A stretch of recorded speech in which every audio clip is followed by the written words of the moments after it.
Hello friends, welcome to the new video lecture on bipolar junction transistors. In my earlier video lecture, I have explained you what is a bipolar junction transistor and its construction and the configurations as well as the meaning of hybrid parameters and their determination. In this video lecture, we will try to understand the working of a bipolar junction transistor and also the current equation governing the functioning of a transistor as well as the relations among the current components. Okay, let us start. As we have seen in our earlier lectures, a transistor is a basically active semiconductor device which can act as an amplifier, and it has two junctions. That's why it is called bipolar junctions transistor, and it has two types of charge carriers, both electrons and holes. Hence, the name is most suitable. It is a more suitable name actually, bipolar bijunction active semiconductor device.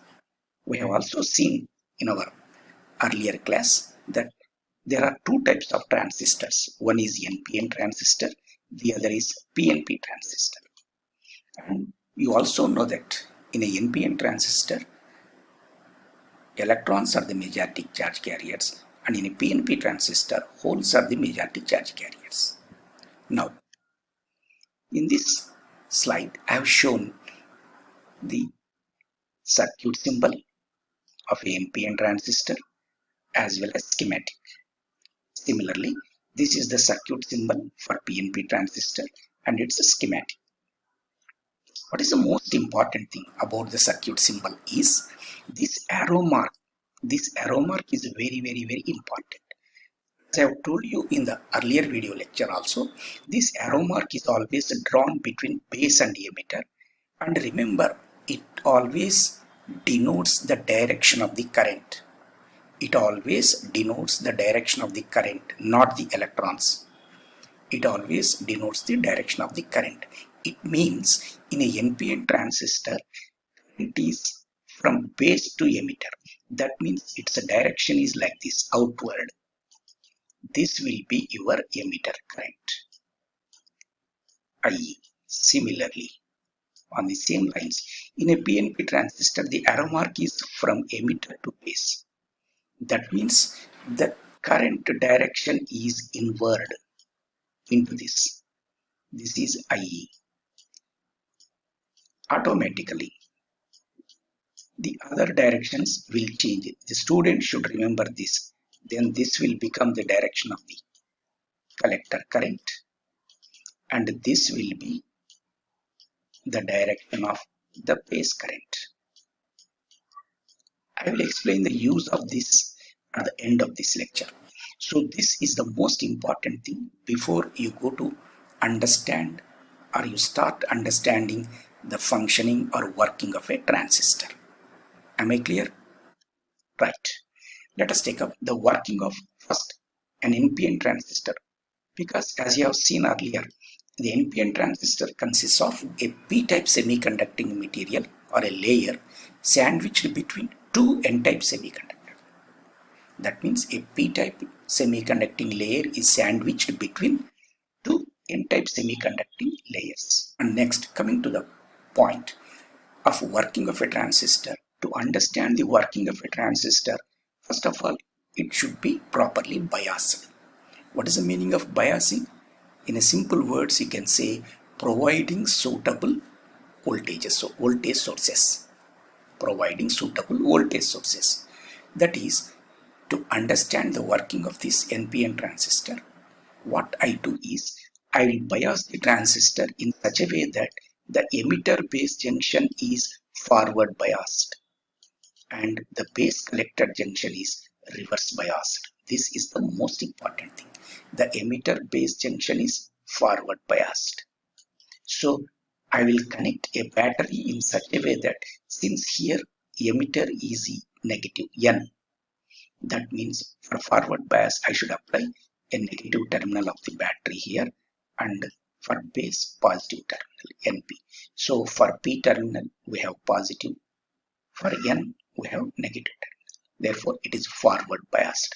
On the same lines, for collector, base collector, it should be reverse biased. Base collector junction must be reverse biased. So since it is a N region, for reverse bias, I should connect a positive terminal of the battery here. So this will be our connection. So this is normally VCB and this will be your VEB or VBE, whatever it may be. Both are same. Different people will use different terminology. This is your source of battery. This is your source of voltage, or this is a battery. So emitter base junction is forward biased, base collector junction is reverse biased. This is the very, very important thing. Then how to explain the working of this? So once I apply for forward bias, once I apply a negative terminal, the battery to the N region, that is emitter, definitely there will be a repulsion. So due to the repulsive force, the electrons in this region will try to cross the barrier, that is junction between emitter and base. So this I have shown here clearly, both as a circuit, both in the circuit form as well as in the schematic form. So when I apply a negative potential here, remember, when I apply a negative potential here, negative, so definitely this negative field, negative voltage, will repel the electrons in the N region. Hence the electrons will try to move towards the base region. Very, very, very important. Yes, I think you are able to understand this. And once the repulsive force increases beyond the potential barrier of this junction, they will enter into the base region. Now electrons will enter into the base region. Automatically, what is the base region? Now base region is a p-type material, hence it will have holes. But what is the most important and interesting thing here? In any transistor, base region will be very thin. Once the base region is very thin, means there will be very less number of holes here. Therefore the electrons, and you know that emitter is highly doped, heavily doped, so it will have a large number of electrons. So more number of electrons will enter into the base region, but very few number of electrons will recombine with the holes. That is, this thing will form a current, and this we call as base current, since the recombination is very, very, very small. So the base current that is formed because of this recombination will be very small, that is of the order of microamperes. As an example, if say for example, if there are 10 electrons, among the 10 electrons only 1 or 2 electrons will recombine, remaining 8 electrons will enter into the collector region. And the collector, due to the reverse bias, there is a positive terminal here, that is a positive field. So once it is at a positive potential or positive field, means the electrons will easily enter into this node and they will just come to the positive terminal of the battery. That means, so when the electrons are moving in this direction, means remember, it's a very simple thing to understand. The direction is always opposite. By convention, what is that most important thing? The current direction is always opposite to the flow of the charge carriers. So when I say here an electron is coming like this, means the current is in opposite direction. That's why what we see is, so here I show when this is charge carriers, electrons are moving from here. So when they are moving in this direction, means current will be moving in the opposite. That is actually indicated in the opposite direction. That's why we say this is your emitter current, this is your base current, and this is your collector current is equal to IB plus IC. This is the simple and very, very important current equation related to a transistor, which I have explained here. IE is equal to IB plus IC. That's why I have written here in the NPN transistor, the conduction inside the transistor and outside the circuit is also due to electrons. Why? Because NPN transistor means current is mainly due to electrons. Of course, in the outside circuit, because its a circuit connection is simply with the help of a copper wire. These are all copper wires, resistor and other things. These are all copper wires. So in the wires, you will have the current mainly due to electrons. That's why in a NPN transistor, both inside and outside, the current is mainly due to electrons. And this is called I is equal to IP plus IC is called the very important current equation for a transistor. Now, this is the conclusion. What is the conclusion? The emitter current of a transistor is the sum of collector and base currents. Now, let us take up some additional information. As we know, the base current in a transistor is very, very small, as it is of the order of microamperes. That means emitter and collector current will be in milliamperes, but base current will be in microamperes. That means there is a ratio of 1000 times smaller. Base current is 1000 times nearly smaller than emitter current and collector current. Hence, as the base current is very, very, very small in microamperes, we can almost consider this equation as I is equal to IC, as we neglect the base current. And simply we can neglect the base current. Therefore, IE is considered as equal to IC. On the same lines, similar lines, let us consider a PNP transistor.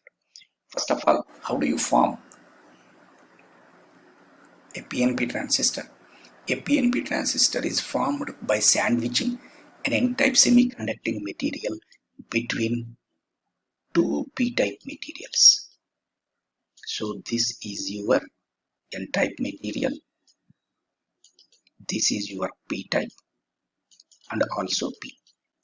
As we have two P-type materials, and it is called PNP transistor, and here the majority charge carriers are holes, and as usual the base region is very thin, emitter is heavily doped, and the size of the collector is normally large. Right. So here also, to understand the working of this PNP transistor, we bias the transistor as usual. As I explained earlier, emitter base junction is always forward biased. That means since emitter is now positive P region, so I connect the positive terminal of the battery here. Remember, always forward bias means P region of this transistor is connected to positive terminal, and reverse bias means P region is connected to negative terminal of the battery. That means collector is reverse biased, emitter is always forward biased. So here the explanation is by and large the same as we have explained in the case of an NPN transistor. So once we bias the transistor like this, so definitely what happens? So here again I have a positive field here, positive potential or positive field, here all a negative field. Definitely what happens? The holes are repelled by this, holes in the P region are repelled by this positive voltage, and hence they will try to move in this direction. That means they will try to enter into your base region. They will try to enter your base region. So obviously what happens when the potential that we have applied here is slightly greater than the barrier potential of this junction, the holes will enter into the base region. Definitely what happens, as the number of holes is very large, number of electrons is very, very less. Hence very less number, nearly 2 to 3% of the charge carriers are recombined, and that forms the base current as usual, and all the remaining holes will enter into the collector region. And as if you see here, it is reverse biased. There is a negative polarity here. That is negative terminal is connected, negative terminal of the battery is connected. That means the field is negative. Therefore, this negative field will attract all the holes towards this node or this terminal, this point. Therefore, automatically what happens? A hole will come and disappear here. Automatically, an electron will be generated. That is to follow the law of conservation of charge. So therefore, whenever the carriers are moving in this direction from the battery, the current will be moving in the opposite direction as usual. So therefore here the current is entering from emitter to base here.